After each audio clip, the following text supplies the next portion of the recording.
What's going on, guys? I am back. Lord of the Heroes 123 here. And first things first, this is my first video since September of 2014. And as you guys can tell, my voice has gone up. Like, it is, or technically it's gone down. It's dropped a few octaves. It has been 6 years since I last filmed, and I felt like it's a great time to bring it back. I feel like the channel, I've gotten back into Yu-Gi-Oh more. I took a few years off, and I took like 2014 to around 2018, I took off from Yu-Gi-Oh. And I slowly came back to the game I've loved, as you guys know, from the channel. And I was like, you know what? I'm going to showcase myself. I'm going to showcase the deck I've got built. I have multiple decks built. So this video is going to be my first deck that I have, the main deck I use. And as you could tell from this beautiful guy, it is Volcanics. So I will showcase you guys my Volcanic deck. I'll talk to you through kind of the card choices I've made, kind of why the deck is the way it is. So yeah, the story behind Volcanics, actually, why not get into it? Firstly, shout out to all the Volcanic players out there. There are a lot of you, and it is in a tough road for us trying to get support, but we've got support over the years. And the story behind Volcanics is that I bought part of the core of the deck in 2013 at a tournament, and I since then have had the decks kind of sitting on ice, and last few years have been building it up, and I've been taking it to locals. And for me, locals, Imperial Gaming in Connecticut, best place to go. I have gotten top 5 with this deck out of like 32 players. Obviously Rona's a thing now, so it's a bit tough, but I've gotten top 5. I believe got 3rd is my best placement with this deck.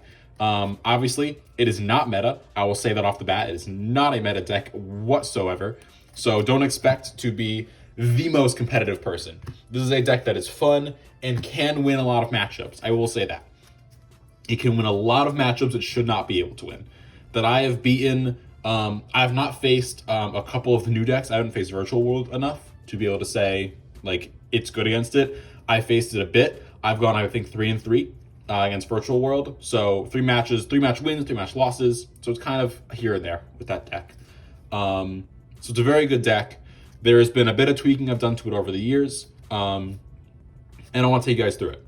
So this is kind of the deck profile, and I'll talk to you guys through all my choices, why I've made certain choices of certain cards. So the first thing, right off the bat, Volcanic Doomfire. He is kind of the quintessential like GX era boss monster. So when this came out and Axel Brody was a thing, quintessential boss monster, Doomfire. I only run one of him because he isn't worth having more than at 1. I've considered running him at 2 before. He's just too bricky. He's very bricky at 2. So 1 is good because he, A, can be a side deck choice, and also if you face a deck that you say need attack power to get over, he's going to be your man. He's going to be the one to use the attack power. He's perfect. Next up, it's your Stratos, Volcanic Rocket, 3 of him, self-explanatory. Rocket is a on-summon, search for Blaze Accelerator. It's the most needed card in the deck. It is as good of a card as you got in the deck. It is your main monster, your main summon. You always want to see him in your first hand because he's a monster, and he also lets you do everything else you need to do. Next up, we've got 2 Thunder King Ryos. Thunder King is what I found to be the best stun card for this deck. I've tried running Inspector Border and a few others, but Thunder King is just the best. The fact that neither player can add cards from their deck to their hand except by drawing them is amazing for him, this deck, because a lot of the time you just draw cards. You don't add cards any other way but drawing. Sometimes Rocket with his search, and same with Shell, which I'll get to in a little bit, but mainly you're drawing from the deck, so he works perfectly with it, and also he doesn't limit you enough. And also, along with that, the whole you can stop a special summon, negate it, and destroy it, humongous, huge. It's a negate, normal summon, it's great for the deck for stun. Next up, double Royal Firestorm cards. This guy is a humongous part of the engine for this deck. When he's normal summoned, select 4 power type monsters in the graveyard, return them to the deck, and draw 2 cards. It's awesome. It's Emerald, but better. So 2 of him. I've considered running only 1 of him, but 2 is kind of the best ratio I've found for him. Next up, the 1 Volcanic counter. It's just a nice safety clause to have in the deck, because if he's in the graveyard, when you take battle damage, he's banished. And then if there's another fire type monster other than counter in your graveyard, almost always there are Rocket, Doomfire, Guards, Ash, Counts, Scattershot, Shell. You've got a lot of options here. So usually you've got another option. So when that happens, your opponent takes the same damage you take. So it's kind of a save yourself from losing. It's a last case scenario. They have to play around it. So it's very nice. Next up, Triple Ash. Self-explanatory. It's Ash Blossom.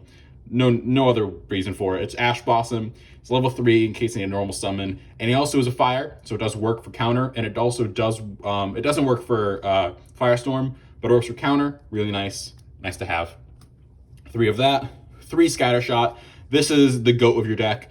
This is where a lot of the deck relies on.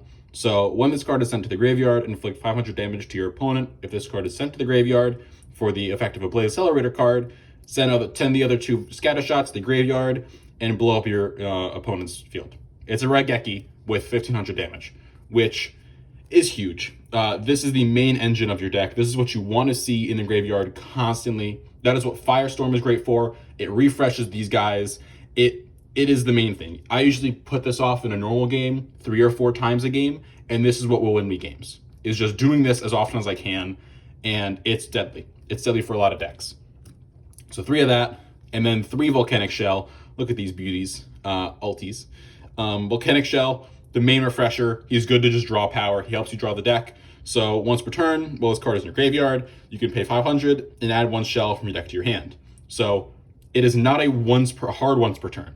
So if this one's in the graveyard, I can use this one's effect also in the graveyard to add the other one. So I can do it as many times as I need to, technically in the turn, as long as I have the ability to get into the graveyard. So Shell is awesome. Pay 500 for its effect. It's amazing. That is it for the monster lineup for the deck. For the spell lineup, it's not as extensive. We've got 2 Magic Planter. Helps with the deck because a lot of the traps you run are all continuous traps because you want to stun. So 2 Magic Planter helps clear the board a little bit. Send 1 face-up continuous trap to the graveyard. Draw 2. Self-explanatory. Next up, we got 1 Foolish Burial Goods. Send 1 spell or trap card back to the graveyard. You always want to send Blaze Accelerator Reload. It is the best thing to put in the graveyard as a kind of, if I can't get it on the field, send it to the graveyard, next best thing. And I'll go through that when I get to the card. Next up, Triple Extravagance. You don't need your extra deck a lot, so Extravagance doesn't hurt to run. So I run 3 of it because it's really good for the deck, for draw power and because you don't use your extra deck, as I said. Foolish Burial, really self-explanatory. Ditch Shell, add Shell, really easy. Pile of Duality, again, search power. Use it to just get through your deck as fast as possible. Really easy to go over there. No more comments on that. Next is the trap lineup. So this is one I have tinkered around with quite a bit. Trying to find the best trap cards to use in this deck. If it was unbanned, I would run Vanity's Emptiness in here because it would be great. But for now, this is the trap lineup I have. So firstly, 3 Tikaboo. There can be only 1. Each player can only control 1 monster of each type. Really this deck is so powerful with it. Besides, you've got Pyro Fire and then you've got Thunder King.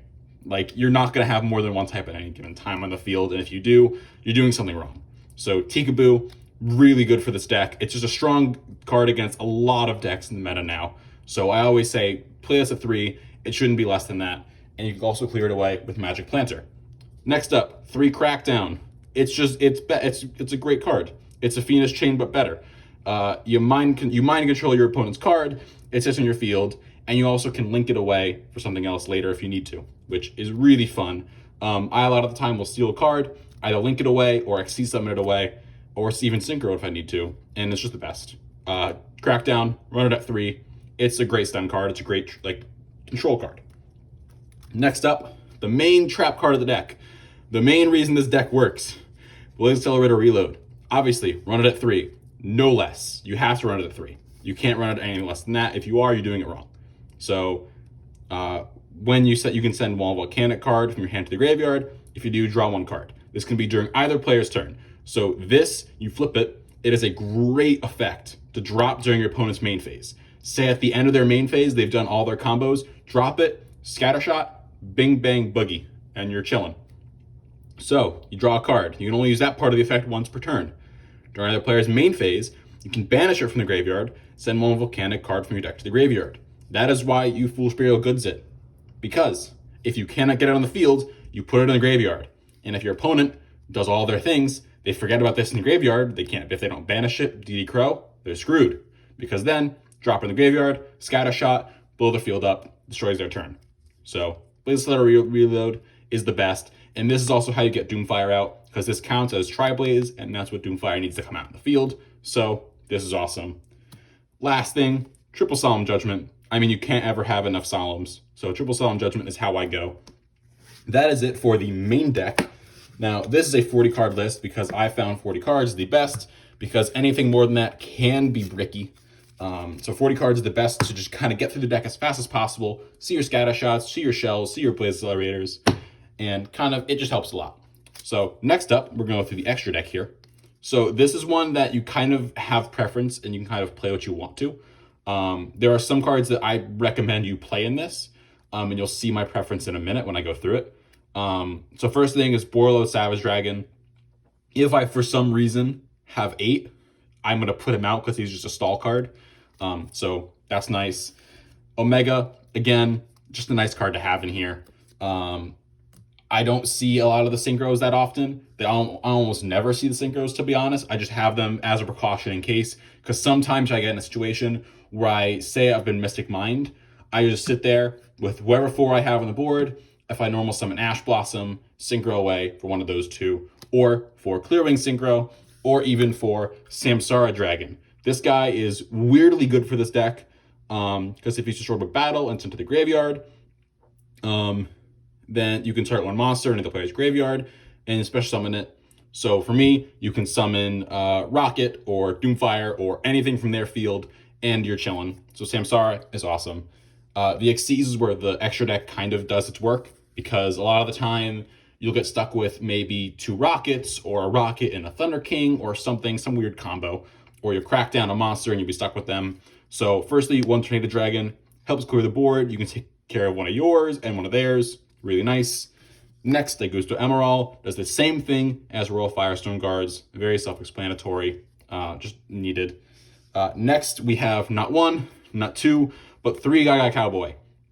So if you, by any chance, extrav your Cowboys, you've got 3 of them. So you got a good chance you're going to keep at least one of them here. I have never extraved all 3.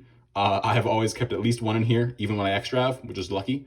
But 3 of him, again, he's a burn card, he's a stall card. He's just good to just put on the field and have him sit there and do work. Because he's an extra, like, what, 1600 burn, which is huge in the long run.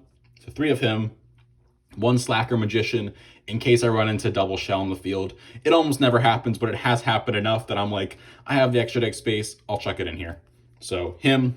Next up, we have Yugioh, because if for some reason I get enough cards on field, he makes me draw. So nice to have Yugioh there.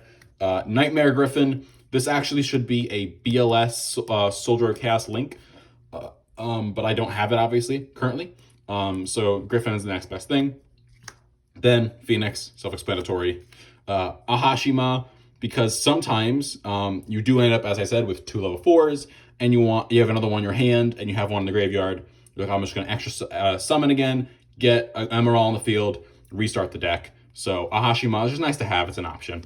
Then lastly, Almirage. In case I end up with a shell on the field, I have to normal summon it. I bring an Almirage, and we're chilling.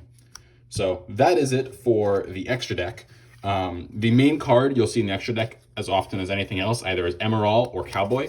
I usually make one of them during a game, usually at least one of them. I'd prefer to get both on the field at some point during the game, because that means I can burn and I can also reset the deck. So those 2 are the main extra deck monsters you're going to see. Lastly is the side deck. So the side deck is very much so meta dependent. It depends on what the meta is, how your deck is running. So for me, I have a very interesting extra deck, or side deck, sorry. First thing you can notice is I play double Uriah. So Uriah is, if I'm playing a deck that I know I'm going to stall, say I'm playing a mirror or I'm playing against Altergeist, bring out Uriah. He gains life. He gains attack based on the amount of continuous trap cards in the graveyard, which really easy to have for me to have like 9 of them in the graveyard. So double Uriah for me is just a nice to have option. Next, Book of Moon. I know it's good against VWs, so side deck 2 of them in. You're gonna notice also I play a lot of 2-ofs. I don't play a lot of 3-ofs. I play a lot of 2s. Next thing, evenly matched, exact same. Just a good going second card. This deck wants to go first. It doesn't want to go second. It wants to go first. So evenly matched, great for that. Next up is more of a fun tech, Magic Cylinder, because the opponent's not going to expect you to have Magic Cylinder. You almost never have it out to Magic Cylinder. So just if you play it and say they have a huge attack monster and you've got a bunch of cards on the field you can't use, just Magic Cylinder them. And it's kind of a like, oh, I didn't expect that. Okay. Next up, the card I use probably the most often in this side deck, Summon Limit. It's just great. Summon Limit always remembers. We all know that. So 3 of it is needed. Next up, we have Imperial Iron Wall. Again, cards cannot be banished. This sucks for Volcanic counter, but generally you're not going to banish cards. So you kind of use this against a lot of, like, back in the past, Thunder Dragons and a lot of other decks that banish, Chaos, etc. It's good to stall them, good to stop them. So that's nice. And lastly, is the other card I use the most is Gravity Bind, because a lot of decks, especially now, especially VWs, Gravity Bind is key, because a lot of their decks are 9s, dinos, they are always 8s. So drop Gravity Bind, it is a very weird card. They're like, I have to get through this. And you drop a Gravity Bind and you sit there and you draw and you draw and you draw until you get Scatter Shot in the graveyard to blow up their field. So Gravity Bind is a great card for the side deck. I definitely recommend it. So that is the deck profile, guys. That is Volcanics. I will have some gameplay of it later. It is obviously not the most fun deck to play because it is very stall, like torture your opponent. But it makes for very interesting games because there are a lot of times where I've gone to locals and then say a new person shows up there and everyone knows what deck I play except for them. I drop, like, first turn, I normal summon a rocket and they're like, what? What's a Volcanic? And they don't know how to play around it. They don't know how to play against it because a lot of people don't know how Volcanics work, which works in your favor because they don't know to stop Scatter Shot. They don't know to stop Shill.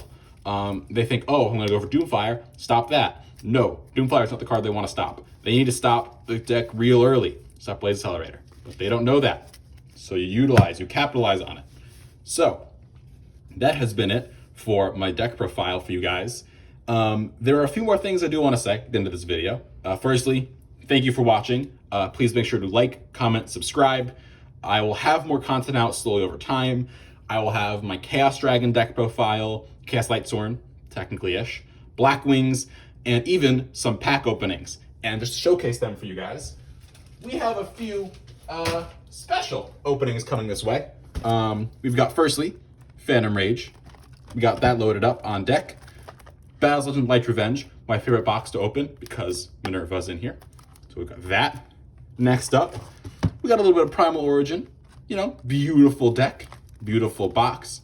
Love this. Love some Zexal in here. The last one, the most interesting one, which is a pack I've never actually opened before. High Speed Riders. Yeah, I've never opened this. So I'm really excited to open this. These will all be on the channel at some point in time. So definitely check it out. Wait for these videos. Gotta love it because, you know, last time I've opened some packs, I pulled a Ghost Rare Honest on this channel. You guys have seen it. So make sure to like, comment, and subscribe to see more of my beautiful Honest playmat, more pack openings, more deck profiles, more gameplay, more everything, more trips to locals, more travels to game stores, everything. So like, comment, subscribe. I will see you guys later. Lord of the Heroes 1, 2, 3, signing out. Peace, guys.